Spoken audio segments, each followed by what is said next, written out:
Hi, boys and girls. I'm going to continue reading where we left off, where Lewis's mom has now witnessed Serena not even acknowledging poor little Lewis. When Lewis's mother saw this, she went to her husband, the cob. "I have news for you," she said. "Your son Lewis is in love, and the swan of his choice, the female of his love, pays no attention to him. It's just as I predicted. Lewis won't be able to ever find a mate without a voice. That snippety little female he's chasing after gives me a pain in the neck the way she acts. But just the same, I'm sorry for Lewis. He thinks she's the greatest thing on the lake, and he can't even say, 'Cuckoo, I love you,' and that's what she's waiting to hear." "Why, this is terrible news," said the cob. "News of the most serious import. I know what it is like to be in love.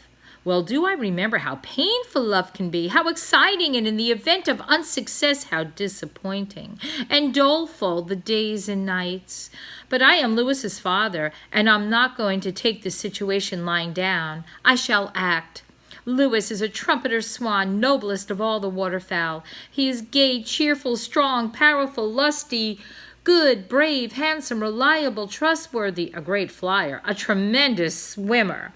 He's fearless and patient and loyal and true and ambitious, desirous." "Just a minute," said his wife. "You don't need to tell me all those things. The point is, what are you going to do to help Lewis?" "I'm leading up to that in my own graceful moment, my dear. You say that what this young female wants to hear Lewis say is 'cuckoo,' which means 'I love you'?"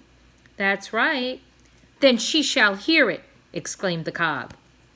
"There are devices made by men, horns, trumpets, musical instruments of all sorts.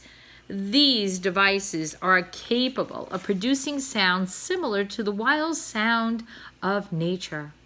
I shall begin a search for such a device, and if I have to go to the ends of the earth to find a trumpet for our young son, I shall find it at last and bring it home to Lewis."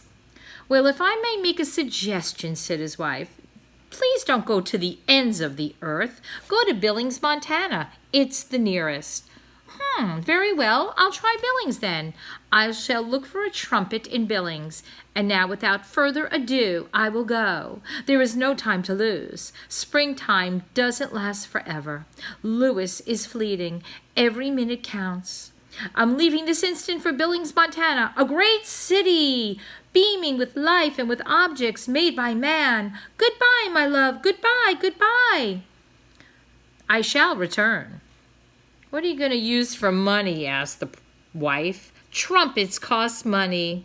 "Leave that to me," replied the cob, and with that he took off into the air. He climbed steeply like a jet plane, then leveled off, flying high and fast toward the southeast. His wife watched him until he was out of sight. "Oh, what a swan he is," she said. "I just hope he knows what he's doing." So I'm going to continue reading, and the next chapter is called The Trumpet. But before I do, I'm just going to say to you, I do hope that you are getting the idea about this story, that it is a mixture between real life of a trumpeter swan, and then we have a very interesting fictitious story going on here. I just love this story, and I hope you are enjoying it as well.